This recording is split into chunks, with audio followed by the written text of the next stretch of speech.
प्रकार से उत्तर प्रदेश की एक समस्या है। अगर समस्या है तो समस्या को बताने वाला व्यक्ति भी चाहिए और समस्या हल कैसे होगा ये भी हल कराने वाला व्यक्ति चाहिए। जैसे बुखार हो गया, दवाई देने वाला व्यक्ति चाहिए और दवाई खिलाने वाला व्यक्ति चाहिए, तभी ना मरीज सही होगा। उसी प्रकार से जब इस बात की चर्चा, विधायक बहुत हैं, यहां से भी विधायक हैं, बगल से भी विधायक हैं, बगल से विधायक हैं, मतलब मऊ में आपके 4 विधायक और 1 सांसद। 4 विधायक में कोई विधायक, आप YouTube पर सर्च करके देख लीजिएगा, हमारी बात को थोड़ा गौर से समझिएगा कि मैं कहना क्या चाहता हूं। आप YouTube पर सर्च करके देख लीजिएगा, 2022 में सरकार का गठन हुआ और 2023 बीतने जा रहा है। इस पूरे कार्यकाल में विधानसभा के अंदर 403 विधायक बैठते हैं और कोई विधायक इस बात की चर्चा नहीं किया कि जो गरीब हमको वोट किया, कनेक्शन बिजली का फ्री में आया, लेकिन उसके बाद गरीबों के दरवाजे तक जो बिजली बिल भेजा जा रहा है, इतनी ज्यादा पैसा क्यों भेजा जा रहा है? इस पे किसी का ध्यान नहीं गया। ध्यान किस पे गया? विधायक खड़ा हुआ तो कहा कि हमारी जो निधि है ना, वो 2 करोड़ से 5 करोड़ करिए। कोई खड़ा हुआ तो वो कहा कि हम क्षेत्र में चल नहीं पाते, इसलिए हमारा तेल का व्यवस्था और कर दीजिए। कोई खड़ा हुआ तो वो कहा कि हमारा जो विधायक आवास है वो ठीक ठाक नहीं है, उसको सही कर दीजिए। लेकिन इसी उत्तर प्रदेश के जहूराबाद से जीता हुआ एक प्रत्याशी माननीय ओम प्रकाश राजभर जब सदन में खड़ा हुए, उन्होंने कहा हम तो कुछ नहीं चाहिए, बस एक बात की जानकारी हमको देने का काम करिए। नेताजी ने कहा बस हमको एक बात की जानकारी देने का काम करिए, ये गरीबों का जो बिजली बिल मनचाहा अधिकारी भेज दे रहे हैं, इसका समाधान क्या है? इसका समाधान क्या है? नेताजी ने सदन के अंदर बोला, अगर गरीबों के वोट के दम पर पूंजीपतियों का कर्जा माफ हो सकता है तो फिर गरीबों का बिजली बिल क्यों नहीं माफ हो सकता है? अगर हमारे वोट के दम पर विधायकों का लिया हुआ लोन अगर माफ हो सकता है, कर्मचारी अधिकारियों का लोन माफ हो सकता है और किसानों का कर्जा माफ हो सकता है, तो गरीबों का बिजली बिल क्यों नहीं माफ हो सकता है? ये बात पूछने की हिम्मत अगर किसी के अंदर आई तो उसका नाम ओम प्रकाश राजभर। हम लोग भी इसका प्रचार किए कि जनता चिल्लाओ, कहो अपने लोगों से, जब आप बोलोगे तभी आपकी बात सुनी जाएगी। नहीं तो छोटा सा उदाहरण देता हूं, आपके घर में छोटा सा बालक होगा, मेरा भी बेटा है, 14 महीना का है, उसका सुहेल देव शुभम नाम है। आप बच्चे हमारे लगता है यूट्यूब पर भी देखते होंगे और वो उस पे फेसबुक पर भी देखते होंगे, इंस्टाग्राम पर भी। जब तक वो नहीं रोता है, मैं अगर चला जाता हूँ लखनऊ, तब तक उसको हम अपने पास बैठाए रहते हैं, सुलाए रहते हैं, और जैसे ही रोने लगता है तो हम जान जाते हैं कि इसको भूख लग गई, तो तुरंत व्यवस्था करके या तो खिलाते हैं या तो फिर गिलास में दूध देते हैं तो पीता है। आप उसी से जानकारी लीजिए कि आपके घर का आपका बच्चा जब तक नहीं रोता है तब तक आप दूध नहीं देते, खाना नहीं देते उसको। तो क्या आप सरकार से ये उम्मीद कर सकते हैं कि जब तक आप सरकार के लिए नहीं बोलेंगे तब तक आपका काम होने वाला नहीं है? अब ये बोलेगा कौन? एक कहानी सुना है आपने ना कि बिल्ली के गले में घंटी बांधेगा कौन? बिल्ली आके चूहा खाती चली जा रही थी, चूहा का सरदार बोला कि कुछ ऐसा उपाय लगाया जाए जिससे कि जब बिल्ली आवे तो वो पता चल जाए हम लोगों को कि अब बिल्ली मौसी आ रही है, जल्दी से भागो।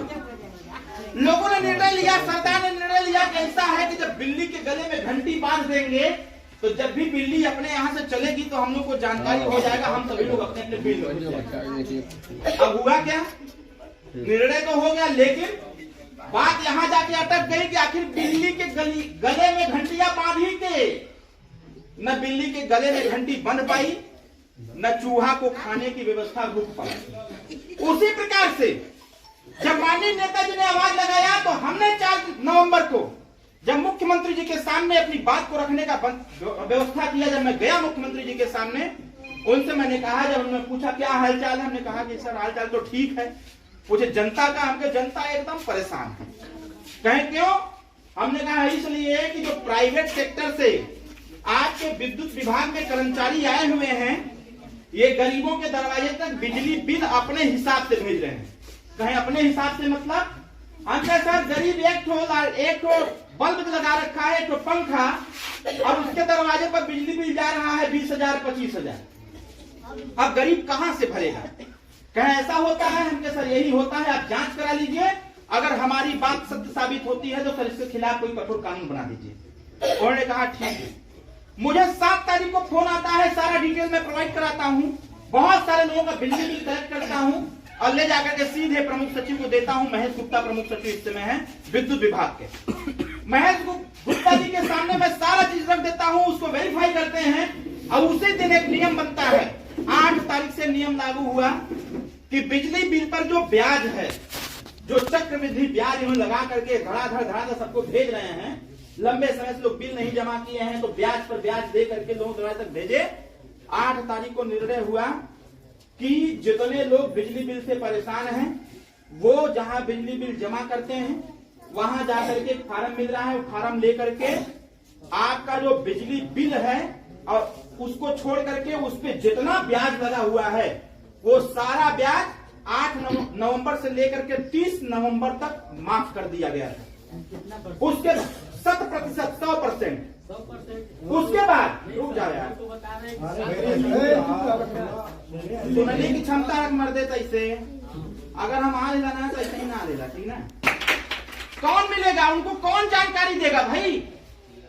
अभी जिस प्रकार से थानों पर, तहसीलों पर धन उगाही हो रहा था, इसको रोकने का बंदोबस्त कौन करेगा भाई? ये गरीब कितना लूटा जाएगा, ये गरीब कितना सताया जाएगा? मुख्यमंत्री को अधिकारी जानकारी दे रहा है कि सब सही है सरकार, सब दूध भात खा रहे हैं, और यहाँ गरीब बिना खाए मर जा रहा है, बिना दवाई के मर जा रहा है। ये सही बात आखिर बताएगा कौन वहां पर?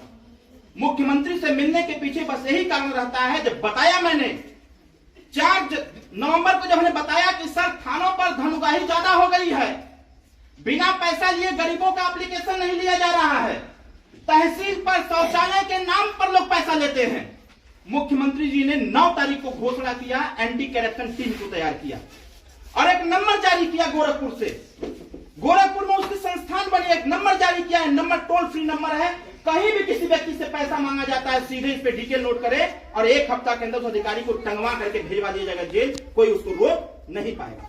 और आपने मीडिया के माध्यम से, पेपर के माध्यम से, फेसबुक के माध्यम से देखे होंगे आप कि बहुत सारे पुलिस वाले, बहुत सारे एसडीएम घसीट के इसी मऊ से गया वीडियो, इसी मऊ में घसीट के गया एक वीडियो, इसी मऊ में एक इंस्पेक्टर गया जेल गया, तमाम लखनऊ के बीबीडी थाने का चौकी इंचार्ज घसीटते हुए पुलिस वाले लेके गए क्योंकि पैसा ले रहा था। इस पे भी काम चालू किया गया। कहने का मतलब यह है, समस्याएं अगर हैं तो नैतिक तक वो जाना चाहिए। अब हम लगे हुए हैं कि जब अभी जानकारी नहीं है गांव के लोगों को कि हमारा ब्याज दर माफ हो रहा है, तो इसका मतलब जब डेट बढ़ाएंगे, इसको थोड़ा प्रचार प्रसार में लाएंगे तो सारे लोग जब जागरूक हो जाएंगे तो ये बिजली बिल की समस्या मैक्सिमम खत्म हो जाएगी। इसके बाद की भी व्यवस्था है, इसके बाद की भी व्यवस्था है।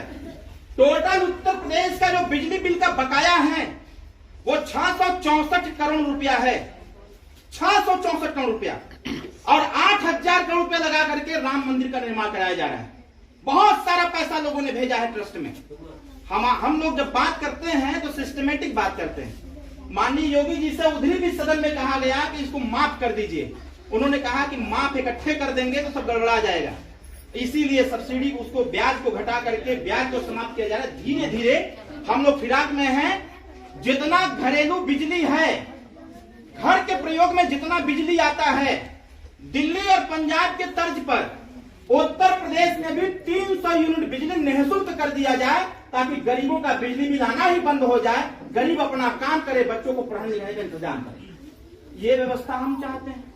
और लड़ेगा कौन इस पे? जब हम लोग लड़े तब जाकर के थोड़ी सी व्यवस्था हुई।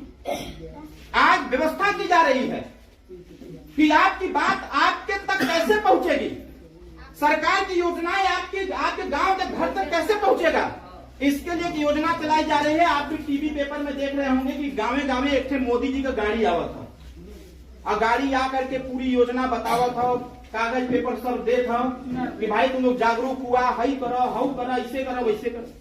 कहने का मतलब यह है कि आप कैसे जागरूक होंगे, उसके लिए सारे हथकंडे अपनाए जा रहे हैं। कुछ अधिकारी मिल करके ये लुटाई पिटाई सब चालू किए हुए हैं।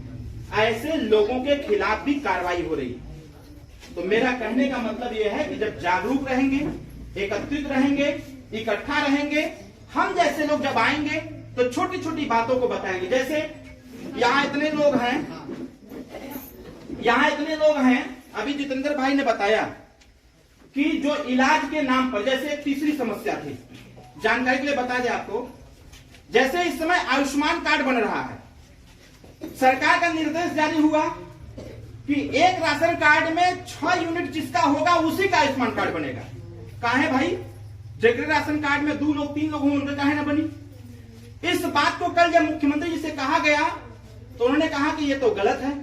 हम कहे सर आप ऐसा निर्देश जारी करिए कि अगर घर में एक भी व्यक्ति है तो उसका भी आयुष्मान कार्ड बन जाए। उन्होंने कहा कि अधिकारियों ने मिसकन्विंस किया। हमने कहा सर आप स्वास्थ्य की टीम से पूछ लीजिए और अगर इसकी व्यवस्था बन जाती है, क्योंकि जनता परेशान है इलाज के लिए, सही इलाज के लिए हॉस्पिटल में जाते हैं तो आयुष्मान कार्ड जिसके पास है उसका भी इलाज नहीं हो पाता है। बीच में एक निर्देश पेपर में आया था, जो पेपर पढ़ते होंगे आप, सुने होंगे या पढ़े होंगे, मुख्यमंत्री जी ने कहा कि आयुष्मान कार्ड से जिस भी हॉस्पिटल में इलाज होता है पेशेंट का, अगर हॉस्पिटल अगर ढिलवई करता है तो उसके हॉस्पिटल की मान्यता ही रद्द कर दी जाए। मुख्यमंत्री जी का निर्देश ये उसी समय 4 तारीख को मैं मिला और फिर कल मिला हूं। कल मैंने कहा कि सर उसको थोड़ा आप नीचे लाइए, 2 यूनिट 3 यूनिट 4 यूनिट ऐसे कर दिए जिसके पास राशन कार्ड है या फिर व्यक्ति है आधार कार्ड है उसका आयुष्मान कार्ड बन जाए।